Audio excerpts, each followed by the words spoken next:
What's up, guys? It's your boy, Barca Boy 103. Today we're going to be reacting to the Barcelona news over the past 48 hours. We do have a lot of topics to discuss. Firstly, Marcus Rashford is going to be leaving Manchester United, and he has been linked with a move to Barcelona. We'll discuss that very quickly. Other January activity that could be taking place. Exits as well around Pau Victor, Dani Olmo, Raphinha. Huge renewal updates on both Frenkie de Jong and Araujo, where Ronald Laporta has stepped in himself to make these renewals a reality. FFP update, big Lamine Yamal injury update as well, and big updates around Espai Barca and the return, or potential return should I say, of the singing section, the Gordon Nord in the Montjuic. But before we get into it, make sure you guys smash that like button down below. Let's try to get to 200 likes on this video. It would be very much appreciated. Also, if you are new, make sure to subscribe down below if you haven't already, and let's get into it.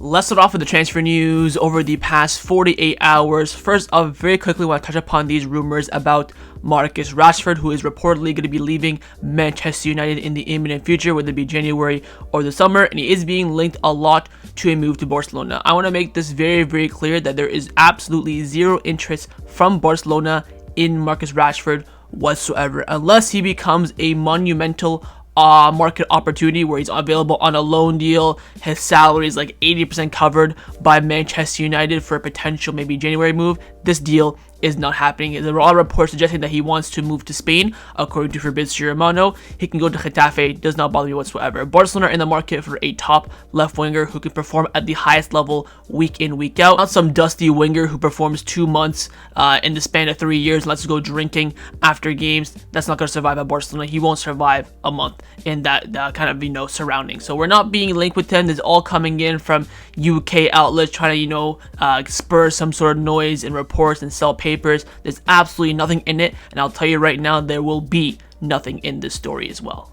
Now, a player that Barcelona have indeed signed over the past 48 hours is a player that we have been tracking for about a year and a half now, especially on this channel, and that is Ibrahim Diarra. The club released an official statement saying that Ibrahim Diarra joins Barca Athletic, Barcelona, and the African Foot Academy have reached an agreement for the transfer of the Mali midfielder, who signs for the remainder of this season and additional on to 3 seasons as well until June 2028. Now, of course, you have to go through the same process as Aziz did and David Odolo did, where he has to get his visa and stuff like that, but the signing is completed. Barcelona have been tracking him for about a year and a half now, especially after the Under-17 World Cup last year. He of course came to watch the game at the Montjuic last February as well, so we've been monitoring him. He's I think had 2 trials with Barcelona. Another signing is completed, and now we'll have to wait and see if he cooks or not. But a very, very good talent, very strong player as well, a player that I do think has some real opportunity to become very big in the sport, and we'll wait and see how he does do with the B team to maybe potentially get an opportunity with the first team, of course. Now, in terms of actual first team signings for Barcelona in the imminent future, i.e. the January transfer window that does open in about 11 days time now, there are still rumors and reports suggesting that Barcelona won't do anything. No ins and no outs. Mundo Deportivo came out saying that unless there is an emergency, Barcelona do not plan on signing or selling any player in January, even if a player asks to leave. For example, maybe Eric Garcia gets a great opportunity, maybe Ansu Fati Sevilla, something like that. So I do agree with this. I do think it's very interesting that they still are very adamant on that. As I see the window getting closer and closer, there are opportunities opening up. So for me personally, as a fan, as someone who's been following Barcelona on the market for about 10 years now, wouldn't rule anything out. But again, the club are very adamant over this period now. It's been about a month now. They're saying January, no ins, no outs, simply registration of Pau Victor and Dani Olmo. That's all we want to do, of course, alongside renewals as well, but no signings needed. They say here, listen to emergencies. Maybe someone gets a season ending injury, like a Ter Stegen again, potentially. They may go and delve into the market. Apart from that, though, unlikely that Barcelona will do anything. Let's now discuss the players that have been rumored to be leaving Barcelona over the past 48 hours. First up is Raphinha, with reports coming in from Brazil suggesting that Premier League giants Arsenal and Liverpool have inquired about Raphinha's situation at Barcelona. Manchester City have as well. However, as of today, the chance of Brazilian moving this summer appears very slim. Again, He's not going to leave. He's never wanted to leave in the past, and now Barcelona are going to be more adamant to keep him than ever before. They maybe would have, taken a big offer over the past few summers, but now after his how he's doing this season, unless he falls off a cliff in the second half of the season, I doubt any exit will happen for Rafa this summer. But what will happen, hopefully, is talks over a new contract, because his contract is starting to run down as well. Of course, the signings in 2022, they all signed 4-year deals. It's almost been 4 years since then. Crazy to think about it, but again, that will probably be the big talking point. I think Raphinha could leave maybe in 2026 if Barcelona and him can't reach an agreement. They have to, sell him like we are right now with De Jong and Araujo. So we'll see on that, but definitely this summer in the imminent future, it's very, very difficult for Raphinha to leave Barcelona. Now, the most shocking news over the past 48 hours, in my opinion, has been this report coming in from Sport about a potential Pau Victor exit this January on loan to Real Betis. They've come out saying that Real Betis are aware of Pau Victor's situation as Barcelona faces challenges in registering him again for the second half of the season. A loan deal would be the ideal solution for Betis. Barcelona do not want to let him go and would only consider an exit if the player himself pushes for a move, something very highly unlikely at this time as the player is very happy at Barcelona. Look, the fact that this is actually coming in from a reputable report has me a bit, raising my eyebrow a little bit. But then again, I have no doubt in the board being able to register Pau Victor and Dani Olmo in due course. This happens every single time. Even when last summer when Inigo could have left, there's reports about him. Even about Gundogan last summer, 2 years ago, the reports came in about Koundé, Kessié, Christensen. All this jibber jabber for me is pointless. And while we loan Betis yet another one of our players, they already have one of our strikers, why give another one? And Pau Victor is a player that we will need in that second stretch of the season. You can tell me you're going to let go of your only striker and have just Lewandowski just rinse to hell for the second half of the season. He will not survive. After that stinker against Leganes as well, and he drops another one like that, the questions will come about. You'll see Fernando Torres more as a striker, and that's just not going to be good for anyone. So we'll wait and see. Of course, if we can't register him, this is what would be a good solution. Hopefully it's not Betis, because we already have about 5,000 of our former players. But again, I think this is going to be like a last case scenario. This is not going to be the first case or second case or third case. Probably be like the 50th case. I don't see it happening whatsoever, but definitely an option if Barcelona do fail to register him. Let's now discuss some contract renewal updates around the first team at Barcelona. The first update we do have is on the contract renewal of both Frenkie de Jong and Ronald Araújo, the second and third captain of Barcelona. Now, Renewals have come out saying that Barcelona have informed Frenkie de Jong and Ronald Araujo that either they renew before June the 30th or they'll be placed on the transfer market. Unlike the case of Frenkie de Jong, Barcelona are confident of securing Araujo's renewal. So again, optimism with Araujo, nothing really there with Frenkie, but again, they have to renew before the end of the June month, or else they will be put on the market and most likely frozen out as well. Alfredo Martinez and Sport also came out saying that President Joan Laporta wants both Araujo and Frenkie de Jong to renew their contract with Barcelona. Now, there is, of course, the extra emphasis on Frenkie de Jong. Again, the president thinks that they're two very good players and two pillars of the club. At the end of the day, if they want to stay, they should stay. That's how I feel about it. These are not two players that I would bend over and twerk for.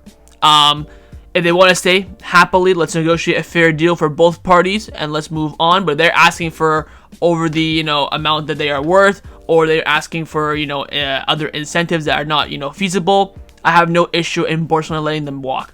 The only concern that I do have is not letting them walk for nothing. Of course, Araujo's contract expires 2026, same with Frenkie de Jong. So if they don't renew by this summer, not only would I put them on the market, I would absolutely freeze them out of the squad. I would send them to the stands for the rest of the season until someone comes and buys them, or at least waste their last a year of their career to at least assert some sort of dominance. But I honestly still believe that these two players will renew. Again, with Araujo, it's a bit of more on the positive side. With Frenkie de Jong, I wouldn't even say it's on the negative side per se. It's on really just the nothing side, because nothing has happened. The club had offered him a renewal. He never answered. They rejected the renewal.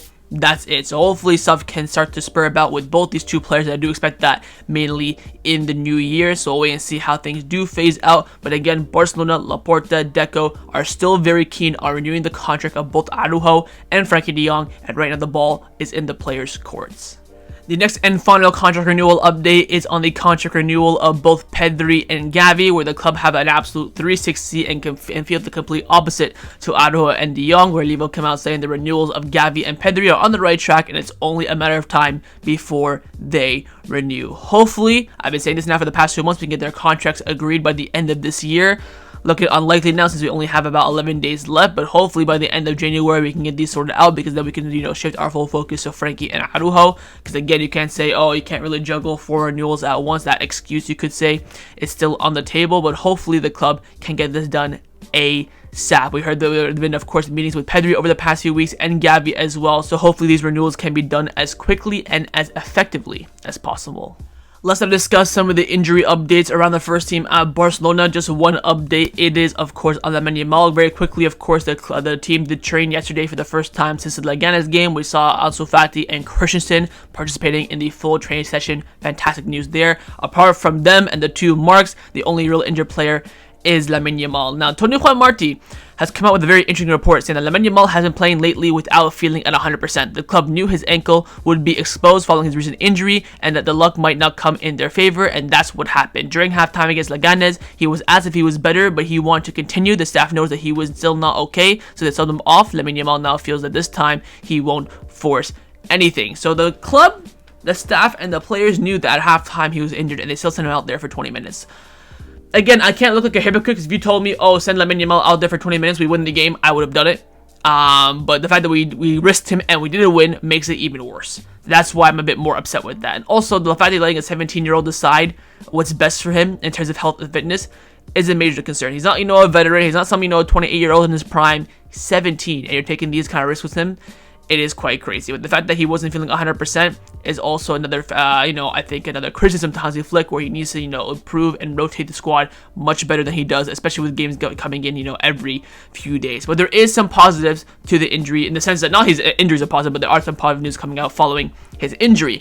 Mundo Deportivo came out saying that Barcelona are determined to have Lamine Yamal ready for the Spanish Super Cup semi-final on January the 8th against Athletic Bilbao. To speed up his recovery, he has already started treatment using growth factors. This is a common technique where the injured area is treated with plantated-rich plasma, which can also help with the healing process. Additionally, Lamine Yamal is wearing a special boot to immobilize and protect his injured ankle. This is exactly what I wanted and exactly what I said following his injury. He needs to be not only on that plane to Saudi Arabia, but hopefully fit to at least play 45, half an hour against Bilbao. That way he can prepare hopefully for a fully fit final if we do make it. That for me is the objective. Of course, Atletico Madrid sucks. It is what it is. Barbastro, he wasn't going to play in that game anyways, so he's only missing 2 games in the space of course 3 weeks. That Christmas break coming in massively clutch, and hopefully he can be fit and go to Saudi with the squad. Now, Jaime Miguel from AES came out saying that medical tests showed that Lamine Yamal's injury was less severe than initially feared. Lamine Yamal's injury is limited to the part of the membrane covering the fibula and the tibia known as the syndesmosis instead of the lateral ligament. The absence of the damaged lateral ligament makes the rehabilitation process and recovery much easier, which is why his recovery estimate is only 3 to 4 weeks. Also, the 50 minutes Lamine Yamal spent on the field after the injury did not worsen the situation. The club has made it clear that Lamine Yamal will not be rushed back. His return will depend on how he feels during recovery. There's strong optimism that he will be a top contender for the Super Cup match. So apparently the injury that he suffered at halftime didn't affect the injury more in the Leganes game, which again is whatever, and it's kind of the club covering their backs a little bit. But everyone's saying great chance he can be on that plane to Saudi Arabia, and that's all I needed to hear. Take your time, recover the best way possible, do all the cheat codes that you can do, and be on that plane to Saudi. That is all I care about. So we'll wait and see how things do turn out with Lamine Yamal, but a lot of optimism for him to be on that plane to Saudi for the Spanish Super Cup. Let's now discuss some of the news surrounding Barcelona over the past 48 hours. Very quick update on preseason in 2025. As we all know, an Asia tour is very likely. We got some more updates about this from Sport, saying that Barcelona are preparing for a 2025-2026 preseason tour in Asia, featuring 4 friendlies, 2 in Japan and 2 in South Korea. Although these plans are not yet finalized, there's also talks of a friendly in Asia before the end of this season. Now, we have to play another friendly day again. I'm going to be very annoyed. I mean, we've done this now for 3 years. Last year, it was Club America. The year before that, what was it? Boca Juniors. Like, I'm sick to death of it. If we have to, we have to, but I'm really not in the mood for it. And Liverpool, by the way, is expected to be one of the 4 opponents during the Asia Tour, whether it be in, of course, Japan or South Korea. So, South Korea, Japan, the 2 main ones, 2 games each, 4 in total. There could also be a friendly at the end of this season. We'll wait and see how things do materialize with that. And a possible opponent and most likely opponent during the tour will be Liverpool. Now, speaking on preseason tour, a coaching staff member that was at Barcelona's last preseason tour and is no longer at the club is, of course, Thiago Alcantara. We all know that he left in August, and we all know that he is eyeing a return in January. January is coming up, and so is his potential return. Marca have come out saying that Thiago is close to returning to Barcelona, and Barcelona's management is studying the possibility of officially integrating Thiago Alcantara into the first team coaching staff. Of course, that'd be fantastic. He, of course, had to go back to England due to taxing issues. He wanted to stay a bit longer but couldn't. So now hopefully those issues are resolved and he can join the squad permanently. Very good asset, of course, connecting the players to the coaching staff as a liaison translator as well. It would be a big addition. We saw how good he was and how much he affected and helped the squad during preseason. So hopefully, especially with this down part that we're having right now during the season, hopefully he can come back and give us a bit of resurgence. So we'll wait and see how things do turn out. But again, the Thiago Alcantara return is on the table. Now, one of the biggest topics around Barcelona over the past 48 hours has been the news about FFP, where Barcelona currently stand, what is needed, of course, alongside the registration of both Pau Victor and Dani Olmo in January. Lots of different resources for Barcelona to obtain the registration, but returning to the one rule and FFP, things still need to be in line. Now, we do have this report coming in from The Athletic. They've come out saying that at a lunch with reporters on Tuesday, senior Barcelona figures said that they are working on 3 scenarios to register Dani Olmo, meeting the criteria with the new Nike deal and the VIP seating commercial rights, challenging Olmo's non-registration in courts, or using a personal bank guarantee. There is also a feeling within the club that the first option will still not be enough to register Pau Victor and Dani Olmo. Barcelona believe that they will receive a €150 million sign-on bonus from Nike, but argue La Liga rules means that they must spread this amount over the years of the new deal. Barcelona have also filed a complaint in the city's commercial court requesting Dani Olmo and Pau Victor be registered, as they claim the players are being denied their right to work in a similar situation when they used to obtain a temporary in conjunction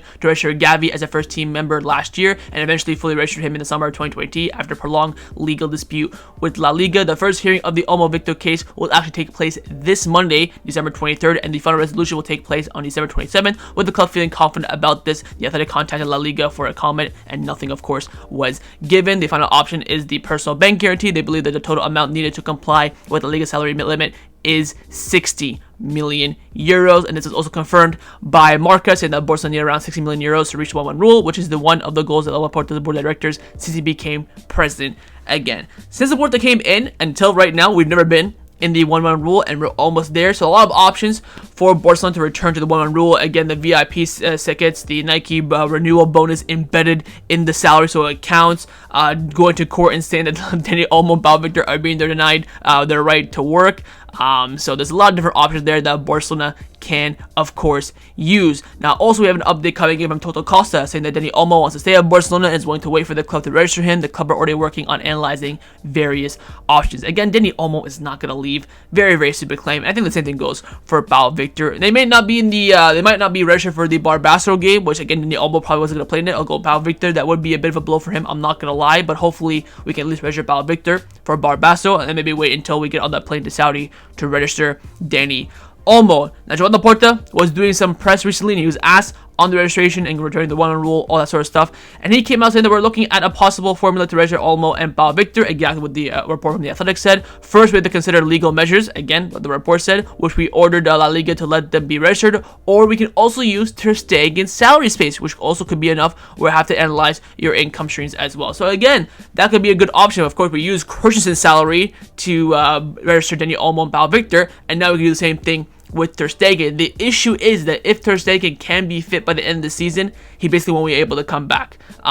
With Christensen, I think it was a bit different, but I could be wrong there, so that of course could be a great option. I don't know how much Ter Stegen is on to make some space for Dani Olmo and Pau Victor, but maybe Ter Stegen's space could be used just for Pau Victor or just for Dani Olmo respectively. So again, the options are there, and I have no doubt the club will be able to achieve this. It's going to be maybe, will it be last second? Probably, like we always do, but in the end, the club have never failed to register any player, and I don't think it will start again in this scenario. Now, another big talking point around Barcelona is, of course, the return to the Spotify Camp Nou. The first day, of course, was supposed to be in November for the 125th anniversary of the club, That didn't happen. It was supposed to be for this weekend's game against Atletico Madrid. That's not happening. The next date we're hearing is supposed to be around March. Now, Bernardo Bello from Sport came out saying that despite contrary information, Barcelona still think that they will return to the Spotify Camp Nou in March of 2025. Some of the top executives of the Spotify Camp Nou construction workers claim that the stadium won't be ready this season. A more realistic timeline would be for Barcelona to return around September to November of next season in 2025. Now, the issue is that the Montjuic contract that we do have expires at the end of March. We have nowhere else to go for home games because they have to prepare for other things that are happening this summer unless Barcelona pay to renew it and give them more money to cancel those events in the summer. We're going to be struggling to see where we do play during the rest of the season. Now, AS have also come out saying that Barcelona are not sure when they will return to the Spotify Camp Nou. If they can't return in March, they'll have to wait until September. The club will speak with the city council to extend the rental period for the Montjuic. Barcelona was supposed to return to the Spotify Camp Nou in March, but a series of unforeseen incidents have caused delays. The club have weekly meetings with Ligmac, the company responsible for the project, to speed up the process as much as possible. Now, I'm going to be honest here. Of course, I've been very adamant that I believe that we will return to the Camp Nou. Even when their initial dates were like November, December, I've always said I think that first round of the Champions League, round 16, end of February, beginning of March, I think that is when we'll return. Honestly speaking, I still think that is the case. We've been hearing reports about this all the time, delayed this, delayed that. I don't really believe it until I see something concrete that puts in my being that yes, there is a delay.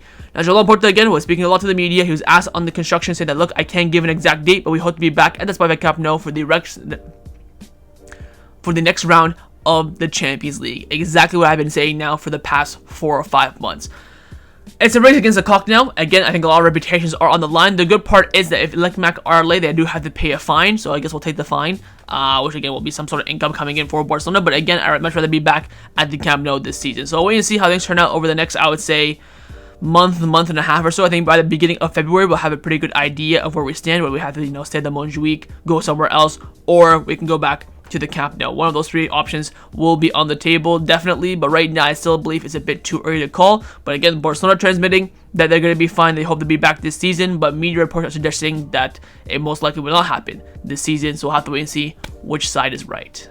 Now, one of the biggest problems that we have right now at Barcelona is, of course, the singing section, the Gol del Nord, being banned right now due to the club and them having disagreements over a potentially possible fine payment of 21,000 euros that, of course, they accumulated from last season from, La Liga and UEFA rules being violated. Now, AS have come out saying that Barcelona is considering abolishing the exclusive area for the fans club starting from next season. The club considers the current form of supporters to be outdated and argues that the current supporters associations can't be the sole spokesperson of the entire stand. Looking for the future, the dedicated tickets are in the area with links that will open up the fans and make it even more open and participatory. That for me is an absolutely catastrophic error. When you're as big of a club as Barcelona and half your stadium most of the time is going to be tourism and tourists, you need to have an atmosphere. Real Madrid have it, Atletico Madrid have it, a lot of teams around the world do have it, Bayern Munich have it, Borussia Dortmund have, of course, have the yellow wall. You need to have that, and you're seeing now in our last 2 games at home, Leganes, Las Palmas, both L's and no singing section whatsoever. Now, Fernando Porto came out saying the club remains very firm on their position of the ban of the fans until they pay the 21,000 euros. They will not speak to them whatsoever. So someone needs to fucking step up and do something, whether it be the fans to pay the 21,000 or the club, because the club say, look, we won't speak to you until we pay the 21,000, you pay the fine. The fans are saying, oh, it's not about the fine, we want to talk about more updates, we will pay the fine, it's all about the fine. Fucking someone do something. We cannot go on much longer. Even Joan Laporta came out during his, press talking about everything else, saying that I urge the fans to give their best support that they can for the match against Atletico Madrid. It's absolutely crucial, like every other home game that has that feeling. So basically calling on all the other fans, not only show up, but also create an atmosphere, because you cannot rely solely on a singing section. This, for me, is a catastrophic situation that needs to be resolved as soon as possible. Big clubs like Barcelona, Madrid, whatever the case may be, in the stadium, there is absolutely zero atmosphere unless someone starts it. You can go watch the game against Leganes without any audio. You can hear that maybe like a Barca once or twice, and that's it. There's no singing, there's no un día de partido, there's no chance to encourage the players, whistle the opponents, absolutely nothing. And that, of course, takes away from a home advantage. Let's just go play at the fucking away games every single game. It makes no sense. This situation needs to be resolved as soon as possible. I'm at a point now where I have to come out here and pay this 21K. And I bloody hell, if I could text Laporta, I would pay it, because this is an absolutely monumental error that needs to be resolved. Without an atmosphere, we basically have no home advantage whatsoever. And with that being said, half of your games this season are going to be nullified. This needs to be resolved, hopefully going into the new year. Now, we don't have another home game after this weekend's match against Atletico Madrid until the end of January, I believe, against Benfica in the Champions League. Not Benfica's away, maybe Atlanta. There's some games, I think we have 4 games coming off of the Christmas break. We have Barbaso away, Getafe away, Super Cup away. So we won't be playing at home again for probably another month after this game against Atletico Madrid. So hopefully by then, a resolution can be found. Now, the final topic that I want to discuss before I end off this video is in regards to the open training session. Of course, every year at the end of the year, Barcelona do host an open training session at the end of December to, of course, raise money for the Barca Foundation, for the hospitals around Catalonia, to help those during the time of need at the end of the year. Tickets for the public will be around €6, and if you're a member of Socio, it will be €3. Very, very good event, and it always takes place, of course, at the Barca Athletic Stadium, which of course is the Estadio de Johan Cruyff. Again, very good event. You also see the players, 11v11. You'll see them go sign stuff. You can maybe get some more insight into how the players' relationship are with the fans. So very, very good event, a very special event as well, that of course will be taking place as per usual. So that was my reaction to the Barcelona news over the past 48 hours. Hopefully you guys enjoyed this video. If you did, of course, make sure you drop a like down below, and of course in the comments down below as well, let me know your thoughts on everything we did discuss. The main thing, well, firstly, of course, your thoughts on the renewal of De Jong and Araujo. You think both of them were new? One of them? Neither of them? Secondly, what are your thoughts on Lamine Yamal's injury? Think he'll be back on the plane to Super Cup or not? Thoughts on FFP and Dani Olmo registration? Think that Barcelona will be doing it in time or not? And finally, your thoughts on Marcus Rashford. Would you take my Barcelona or not? And if you say yes, please unsubscribe and leave my channel. And of course, make sure you guys subscribe down below if you haven't already. And I will see you guys next time on the channel. Take care and Forza Barca.